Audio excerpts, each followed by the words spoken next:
remember the day as a young boy. I grew up in a family of great opportunity. I remember gathering around my family together. My mother and father would gather us together to read from the Bible often. And when we did, we would always have an opportunity to ask a lot of questions.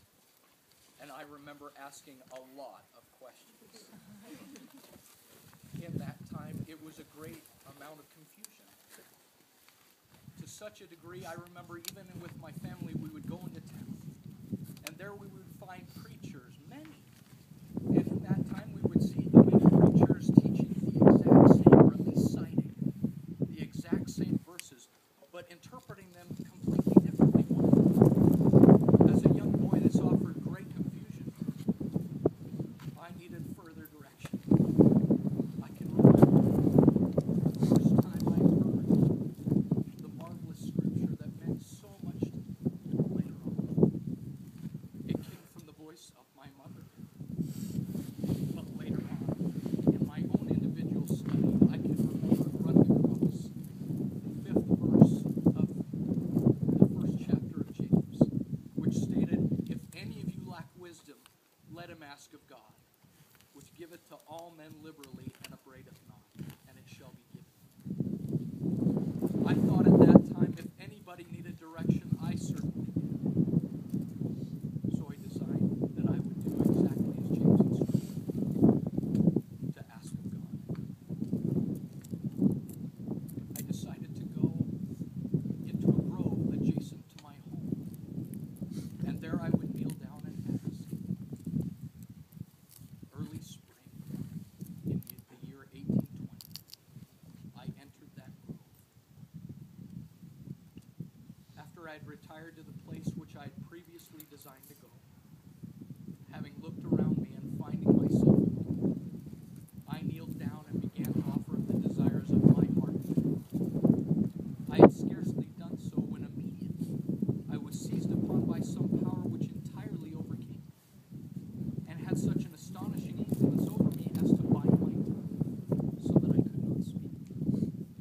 Thick darkness gathered around me, and it seemed to me for a time that I would be doomed to sudden destruction. But, exerting all my power to call upon God, to deliver me from the enemy which held me bound, and had seized upon me.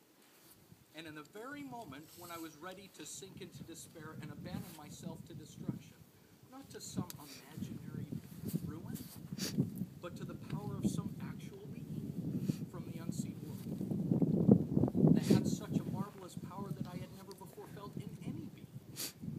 Just at this moment of great alarm, I saw a pillar of light exactly over my head, above the brightness of the sun, which descended gradually until it fell upon me.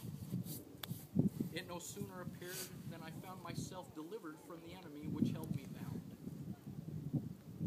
When the light rested upon me, I saw two personages whose brightness and glory defy all description, standing above me in the air. One of them spake unto me, calling me by my name, and said, pointing to the other, "This is my beloved Son, hear him." I saw God the Father and his Son Jesus Christ. I say unto you again, I saw Jesus Christ. He lives. I saw our Father in heaven. He too lives. It's real. I wish that all of you could have felt what I felt at that very moment. I thought to myself, all the people preceding me, then and there, and certainly all the generations going forward, if they could have felt that love that I felt. It felt so all-encompassing in that moment. If I have the distinct opportunity to bear witness of their great power and that glorious event, I certainly have the responsibility to bear witness of the powers that will oppose them. Satan is real and will do everything within his power to keep you from understanding and achieving your success. His tactics have not changed. He seeks to confuse you. He seeks to clutter your lives so that you can't understand what he's trying to tell you. He hasn't changed. But the Lord has provided every opportunity for you to understand everything you need to know. He's provided keys of the priesthood. I held those keys. I held those keys. I know that those keys are alive and well today on this earth, never to be taken away again. They are alive and well in the living prophet Thomas S. Monson. I will remember conferring the keys upon good men, never to be taken away from this earth ever again. I remember in a small setting, in a small room, in a Nauvoo setting, where I conferred those keys upon the 12 apostles in this dispensation. I said to them, then and there, that I had sealed upon my head every key, every power, every principle of life and salvation which God has ever given to any man who has ever lived upon the face of the earth. And these principles and this power and priesthood belong to this great and last dispensation which the God of heaven has set his hand to establish in the earth. Now, I have sealed upon your heads, I told them, every key, every power, every principle which God ever gave me. I know that the burden of this kingdom now rests upon your shoulders, I told them. You have got to bear it off in all the world. Now, my young friends, the responsibility there exists, a responsibility for you to carry this work forward. It is your time. It is your time to be Hebrews. It's your time now. You have got to bear your testimonies in all the world.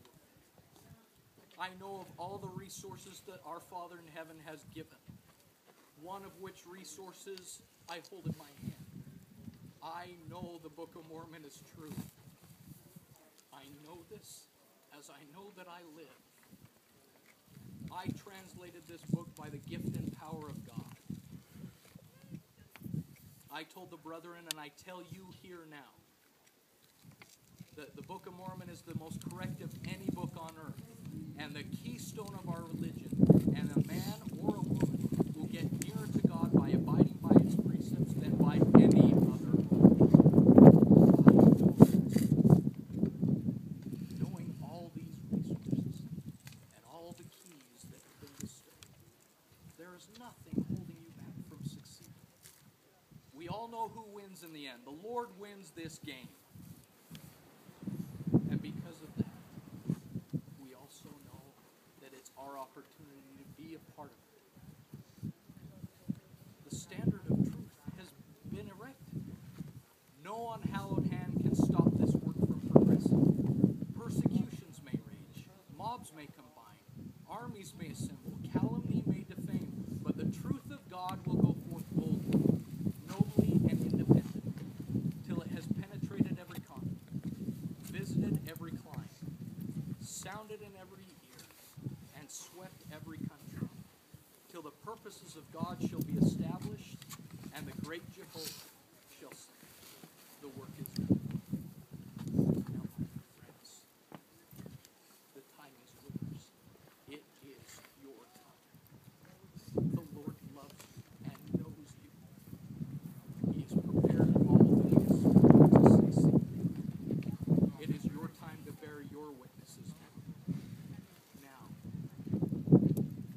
Go forward and bear your witnesses to all the world.